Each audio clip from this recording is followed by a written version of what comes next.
Nassim Nicholas Taleb does not need much of an introduction. I'm sure everyone in this room has read The Black Swan. If you haven't read Skin in the Game, you need to get your copy and read it right away. You won't be able to put it down. If you've not seen Mr. Taleb on the Liberty Report, we've had him on twice, I think, and it's been a delight.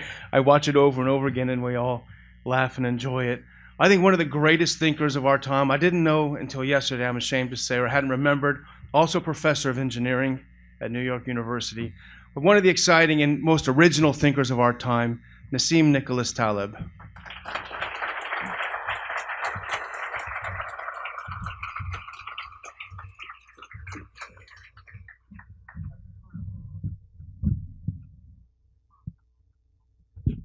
Yes, I prefer to sit to speak while sitting down.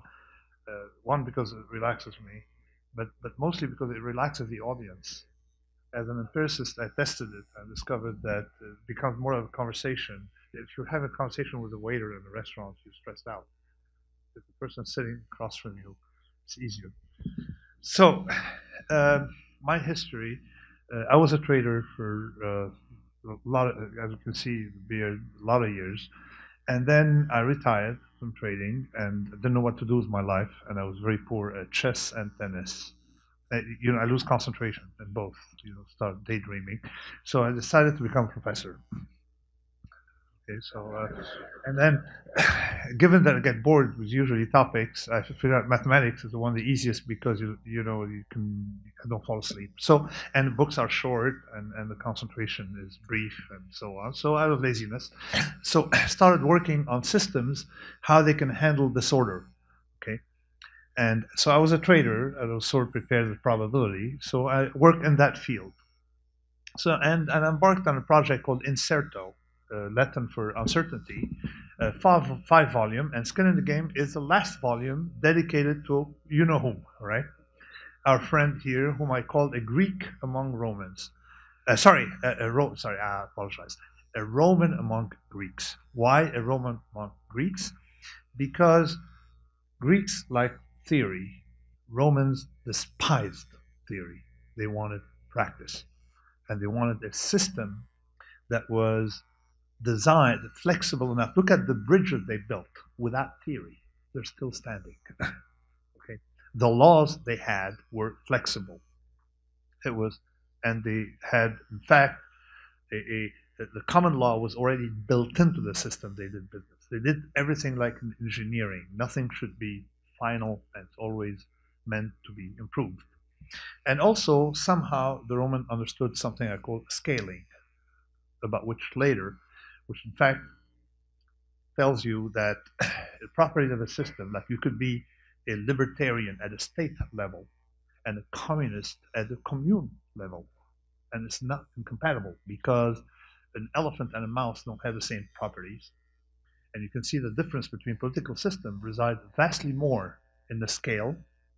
Singapore versus China, they have exactly the same population, almost the same population, the same culture, and the same political system. Okay, but it works in sort of happened to work in Singapore better than Mao Zedong's China. All right, so that's what I call scaling. What works in Norway, okay, with the size of the size of borough New York. Okay, so what works in Norway doesn't work in a 300 million, country, 300 million people, okay? And what works in Canada cannot work in the United States. There's a scaling difference. So this is sort of what I work on, how properties of disorder and stuff like that. And of course, we're going to talk about now interventionistas, okay? Because I have a war with interventionistas. I'm Christian Lebanese, and I'm here because of, I had to, to witness civil war because of a certain class of people that I'll discuss. But let me link it to trading to make it practical. Before we talk about interventionistas, it's the same problem. Let me talk about trading. There's something I dubbed the Bob Rubin trade, and I heard earlier, and not without a reason, because a lot of people had perpetrated it, but he was too close to government. And it's as follows. You make a bonus as vice chairman of Citibank for 12 years, or 10 years, he made $124 million in compensation. based on policies benefiting from the system. Now, of course, I don't know if you remember, but exactly 10 years ago, there were some headlines. Okay. Now, what happened? Citibank was insolvent. The taxpayer, and of course Federal Reserve in hidden ways, rescued it. $5.3 trillion of banking losses, more than they ever made in history. Who foot the bill? Did he show up with a negative paycheck to say, okay, I'm going to write back my compensation? No. Who paid for it? Bus drivers, Spanish grammar instructors, specialists, Spanish grammar, so one of the characters keep propping up in my book, yoga instructors who pay taxes. All these people were chipping in to cover for him. Now, this is what I call the Bob Rubin trade. The Bob Rubin trade is when you transfer the downside to other and keep the upside. That Bob Rubin trade cannot be remedied by regulation. How do we know that?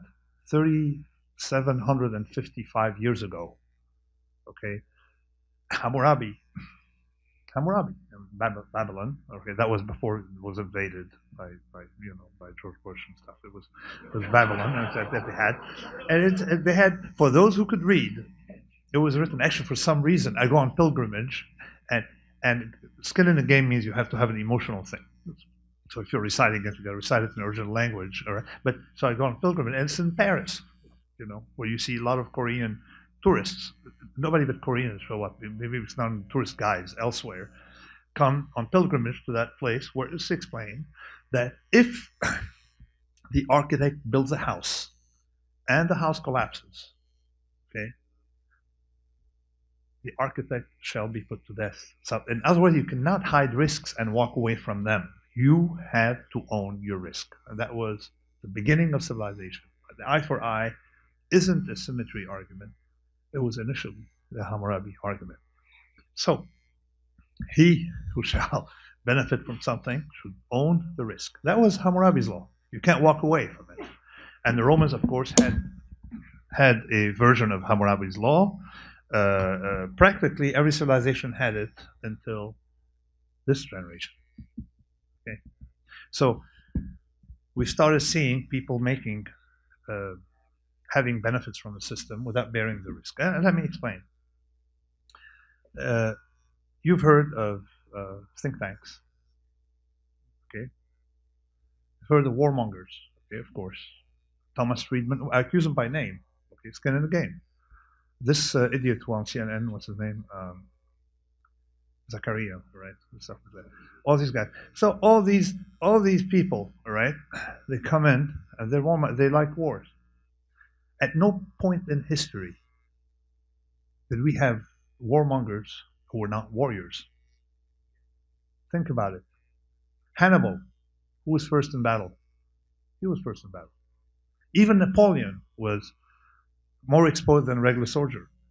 And if you take the whole hierarchy of societies, I only found 4 societies in history who at some point had a hierarchy, all right, where the warrior, the person who takes more risk, was not on top. Okay, English society based around the Lord concept. They still observe it. They made sure that one of those princes during the Argentine fake war, whatever. I mean, it's not a fake war, but it was like that kind of whatever you want to call it, all right. He was more exposed in his helicopter than other people, okay, on the ground. So why you can't be a lord if you're not a lord? That's the whole thing. So you take more risk than others, therefore you have privileges. And the societies where people start having prominence without having a physical risk were rare. The Roman Empire, Roman emperors, the Emperor Julian, he died on the front, on the Persian front, like a soldier. He was the emperor, with a and of course he didn't have a shield, unlike other soldiers. Not because he was too lazy, but because he was an emperor, right? he was bravado, and of course Valerian was captured by and turned into a stool. The emperor was used as a stool. So you have about 2/3 of emperors died of violence in the Roman Empire, and a third remaining either, had you waited longer, what would have happened, or they died in their bed many of them we think are poisoned. So that's the whole idea of skin in the game. Why do you need warmongers to be warriors? But let's think about the filtering mechanism. If you're on a highway, okay, it's very rare to see, say, someone with the stupidity of Thomas Friedman drive and cause 75 people to die. Why? These people are already dead, you see. So you have a balance in society where warmongers are more exposed than others, okay? As the French say, qui vit de la guerre meurt de la guerre. All right? He who lives from the floor, okay? And that balance, that restores a balance, like we have a balance in driving. This is why India doesn't have that balance, and they have a much higher mortality rate on the road than we do here. Okay, so the idea of you own your own risk when you drive. Okay, you inflict risk on others. That's balance. That symmetry, that risk symmetry, existed in America until George Bush the father. He was, as you remember, okay, in war and captured and or whatever, some like James Bond like adventures involved in it, and that was real. So that was the last generation. So, but the filtering is not just at the risk level; it's at the decision-making level. So let's see how the mechanism works. A friend of mine, who like me as a trader, didn't know what to do with his life after leaving trading. Actually, you never really leave trading, but when you say I'm no longer a trader, then people identify you differently. Okay, so there's a day when you decide that you're not officially a trader, but you're still a closet trader. You hide. Anyway, so he decided, he left trading and decided he had the very, very bad idea of becoming an investor in restaurants. Okay, don't if you so, and he noticed one thing about that business. They have prizes. Prizes, the best sushi, the best sushi roll without avocado, with avocado, the best vegan, whatever, the best thing in town, the best atmosphere. Okay. So they get all these awards, and there is a gala dinner, and where these awards are given at year end. He noticed that very few restaurants made it to the gala dinner. They were bankrupt before. Why is it so? Because you don't have a peer review mechanism in the restaurant business. It's not the restaurateur who will judge if another restaurant is sound. Who judges? The client. Right? That's the mechanism. And also another thing of scaling, name a restaurant that has real food and more than 400 tables. Okay, in any location. I mean, you can. Okay, so there is a scaling effect. Anyway, so you notice the restaurant is judged by the clients. Okay, not by a committee that decides. Okay, but so the idea of skin in the game, it hit me that any business where people are judged by peers and not by reality. Okay, reality, have mortality from reality or something like that, are businesses that will eventually rot. This is why academia is rotting, because the peer review mechanism is causing them, like I know from finance, they know nothing, okay, practically nothing, okay. The elementaries they don't miss, they don't get. And visibly, of course, you may have some input from your colleagues about whether you have talent or not, but ultimately it's a client and it's a business. So in other words, it's not Microsoft who will decide whether Apple should survive, but the accountants or whatever. Okay, so you want to impress your accountant more than your peers. That's plus, but that idea of peer judgment is at odds with my trader life, because as a trader, the first thing I was told is if people like you, you're doing something wrong.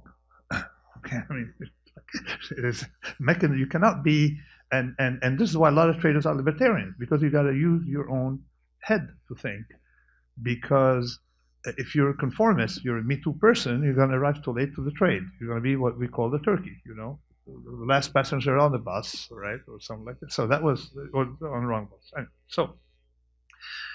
so we have a class of people who have been determining and causing wars, who really are not involved in these wars. So therefore, the incentive is, to be right, and they cannot learn. So this is what it. I don't believe that humans learn intellectually. I believe you learn, but that's evolution 101. Those academics tell you there's no God, of course, it's evolution, etc., but it doesn't apply to them because the whole mechanism of evolution is selection through survival, right, and reproduction. So the interventionistas did not learn from Vietnam. They did not learn from the Iraq War. They did not learn from Libya. Okay, Libya. Look at Libya. I mean, they have slave markets in Libya. Okay, they did not learn. So there is something fundamentally wrong in the way they work because if there's no feedback, so like academics and economics, because there's no feedback. So I classify, so very simple. Have you heard of the expert problem? The expert problem, and people say there's right against experts. I say, no, it's very simple. That rule allows us to know who is the expert. Okay? A plumber is going to be an expert at plumbing. Okay? If a dentist, if you come back, if you return from a dentist visit, look at your teeth in the mirror and you still have them, but visibly she or he knows something about dentistry. So there are businesses where you cannot, what I call it, you cannot micro bullshit, right? So you cannot. But you can micro bullshit because there's no skin in the game in these macro things. So you classify. 99% of the people in America are calibrated in the sense that they are not fooling anyone. They own their own risk. They take, whether you drive your car or they collect an honest paycheck or an honest dollar, if they're self-employed. This 1% that call themselves elite, they are immune to any kind of judgment from reality. They don't have a P&L. I mean, we know in trading we had people with P&L and people without P&L, and we'd call them openly the bullshitters and the P&L people, right? That was in trading. I mean, to their face. In trading, of course, you can, so long as you're making money, you're okay. They're going to fire you the minute you lose money, so you might as well be rude, to them. So the bureaucrats of the firm. So now I spoke about societies that had non-warmongers, namely the bureaucrat, rise up to the top and determines, policies and decide. The first one was ancient Egypt. The minute scribes took over ancient Egypt, fell apart. The guys from up north or came down the Hyksos like the knife, and these guys couldn't figure out what was going on. Right? They were so out of it. Okay, that's the first time. Another time is China had a phenomenal growth in knowledge. It invented almost everything. It dominated intellectual life. It would have dominated if it was open borders, but we knew it had almost everything. Then they had the great idea to have Harvard, what I call Soviet Harvard, to have a Soviet Harvard, the scholars of the Imperial Palace run the place. And they ran it to the ground. The minute these people ran the place, boom, innovation disappeared in China. It was built organically, bottom up. And just like the English, I mean, they had the Industrial Revolution. I say English because it was in England, not UK. Industrial Revolution coming out of illiterate adventurers, building the whole place. And then suddenly they say, oh, yeah, no, now they have committees at Cambridge, a bunch of empty suits, we call them, bureaucrats, trying to, improve on the place. Of course, they're going to ran over by Silicon Valley. So now, a few more things, if I have more time, you should stop me 10 minutes before. Okay? I'm not a good speaker because I'm an author. I don't want to be a good speaker. Because there's something like it's too smooth. Okay, skin in the game is not okay. So don't want to be a talker. So peace. I have a few chapters here about the extension of skin in the game with respect to peace, press, stuff like that. The first thing I have to say that this is the most insulting. And every page, if you're in the press, you get insulted. There's a chapter on IYI, intellectual yet idiot. Okay, all people you don't have had like 4 million from India, 4 million downloads, including pirated versions in 23 languages, right? Even with, and of course translated now in 37 languages. Okay, but so when you're pirated, the idea is good. I mean, they don't steal nothing, all right? So, a lot of part of the intellectually yet idiot, because it seems to be a worldwide phenomenon of people, you recognize them, okay? They're very good at taking grades, and it looks like the school system has been designed, all right? It's like a circular thing, to make people very good at taking exams, all right? And then teaching people how to take exams. So it's like a circular system. And the contact with reality, of course, after a while is going to disappear, yet we're going to call these people very smart. Yeah, that 1%, and it's not everywhere. And I'm a professor of engineering, and engineering, there's very little IYI. But economics, there's nothing but that, okay? And then you end up sometimes, even within a field. So I say there's a bunch of people here, Cass Sunstein and a guy called Richard Taylor, they wanted to manipulate citizens.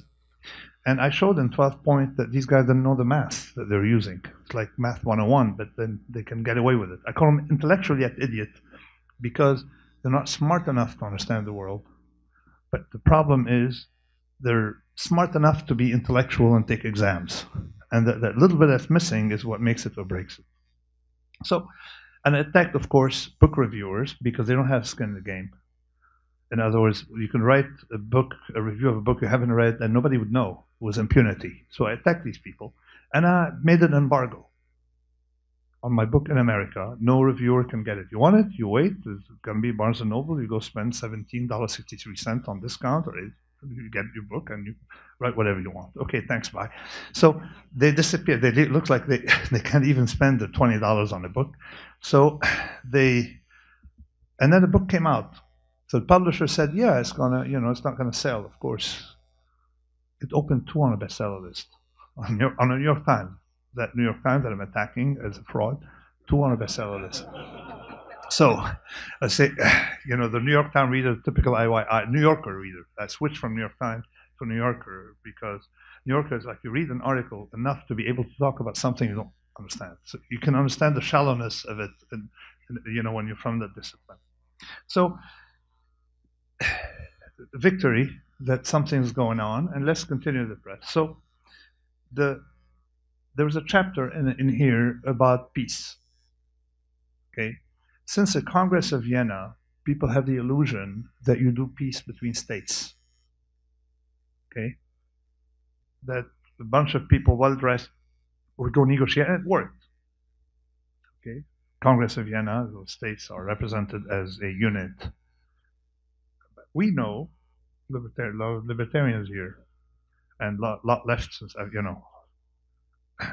so that peace is between people, and the states aren't. There's an agency problem because he who or she who represent the states may represent himself, herself, cronies and friends. Okay, and like Tony Blair represent, trying to make a peace treaty. There's something in it. Okay, so I have a chapter on peace and blood versus, peace with commerce, peace in ink, peace in blood, and peace in commerce. Okay, peace in Oslo, the Oslo Accord with the Palestinians didn't work. It was done a bunch of intellectuals in Oslo. How has peace established itself between multi-ethnic groups in history? Commerce, bottom up. Okay, so peace from the top doesn't work. It has not worked. You have peace done by organically. Like take and think about it. The Palestinian and the Jews had the settlers pre-Israel, they had a deal in 46. Palestinian they accepted in 46. They would have been a lot better off than they are today. But say no, so people with that skin in the game, sitting in Saudi Arabia, oil and then air conditioning, and a lot of mango juice, or we say no, fermented yogurt juice or yogurt drinks, right? Because you can have alcohol. So, and then they said no, don't, right? Why? In the name of what? Okay, in the name of poor people want to live somewhere, right? 48, the Palestinians accepted. You should let people. It's not a bottom up. It all came from the top by people who were away, sitting invariably near a fridge, was very, very, very cold. in hot weather needed fermented yogurt, okay, diluted fermented yogurt, all right, when these people were homeless, okay, or living in camps, up in the heat. So continued. So you cannot have peace like the peace between Egypt and Israel. It's a peace done at the top. The populations don't trade with one another. It's not working. It's not going to be working in the long run. If you go to Egypt, there were a lot more Jews before the peace in Egypt than there are today. And really, and there's nothing more anti-Semitic than the Egyptian population today. I mean, except for the Copts, or even then, the Copts they keep their mouths closed because they want to stay out of trouble. So you cannot have peace is bottom-up process done through commerce between units that are small enough to decide what they want for themselves. And within that, but the problem is, all these institutions, UN, all things, they want to be employed. So they create agendas, and then they have Tony Blair negotiating with some other person from Oslo. So that doesn't work that way. So this is skin in the game. Continuing, they have something in this book called the Lindy Effect, named after a restaurant in New York. And I recommended the reader to study the rule, but not to go to that restaurant. And the restaurant actually closed the week when the book was published. Okay, it was inedible. It's called the Lindy Effect. I mean, the restaurant was called Lindy, and people used to meet. The actors used to meet there, and discovered the rule that a play that had been running for 100 days had 100 more days to go. 300 days, 300 more days to go. So life expectancy of plays increased with time. That's Lindy. There are a lot of things that are Lindy. The books in print, a book, we've been reading the Bible now for a couple of thousand years. I mean, depending which one, all right. The New Testament for a couple of thousand years, and stuff like that. So that Lindy, something that is Lindy, tells you there are some patterns, okay, that we revert to. We go back to that pattern, okay, and what is a naturalistic way for the news to be circulated? Well, it turned out that we had the press, in London there was press and coffee shops coming out of coffee shops, but usually it was a tool to destroy the state or to attack the state, okay. But this idea of propaganda, to sit down and receive information in a family with 2.2 members, right? I don't know in Washington, a father, mother, and 2.2 children, but I don't know how many dogs, because I don't know the dogs or cat proportion, 0.6 dogs and 0.2 of a cat or something. I don't know the preferences here. So you have that family watching, getting that monoculture, watching, receiving this, or reading something, or something even more stupid, getting the New York Times. Okay, so that phase in history has been very, very, very brief. It ended with Donald Trump using Twitter. Okay, how did we have the news before?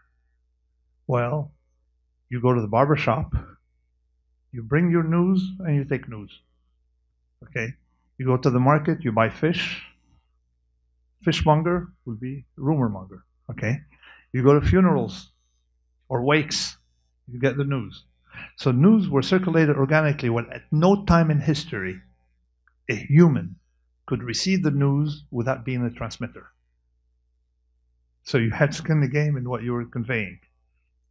Okay, and of course, post-war, with the television and stuff like that, that was interrupted. And now with Twitter, we're bringing it back. And even Twitter bans, there's so much desire for people to convey information while receiving some, for markets for information, because that was part of any market. You buy goods and you buy information, see? So this is why they can't control. Now they can't control it anymore. We're back to an environment, and censorship never worked before. A little bit in Imperial Russia on some books, okay, but you cannot censor a conversation. You can't, Okay, people will sit down. As a matter of fact, the more you try to censor, the more the news spread. So we're back in that environment. So I'm not worried about the media, and we're seeing the destruction of the media. And I give you an example of my book, and I've seen other books as well. If you're only ignored by the media, you can still do very well. So, and the Lindy for the news is basically, go back to forums like Twitter or the post-Twitter, because maybe Twitter will try to go just, destroy its own reputation by not being a good broker. Then you change broker. I mean, the exchanges died. We had exchange marketplaces like the option exchanges that disappeared. They were replaced by other exchanges, like London Stock Exchange was replaced, Amsterdam replaced by London, London replaced by New York Stock Exchange at the beginning of the century, last century. So, and another problem with the news is, and I see it in the story of Ron Paul, and I wrote a chapter on charity and how do you represent the news. The problem of taking something out of context. I'm a statistician, and the thing we hunt for is we say just like you say that the news, what do you say? The facts are right, the news is fake. You can have fake news with the right facts if you hide central facts, okay? Or you can take a sentence, okay, and then out of context, make it look incriminating to anyone.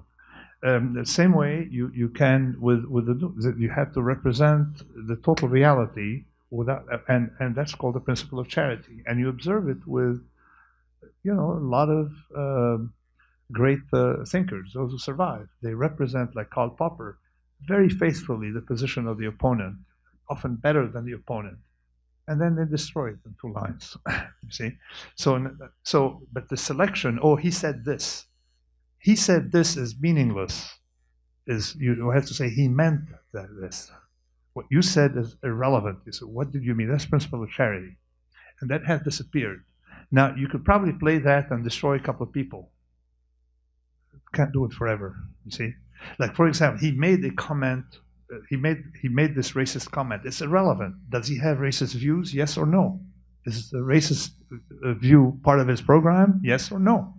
A lot of people can make no racist comments, yet have a racist program. And a lot of people have non-racist program comments that may be perceived as racist, okay?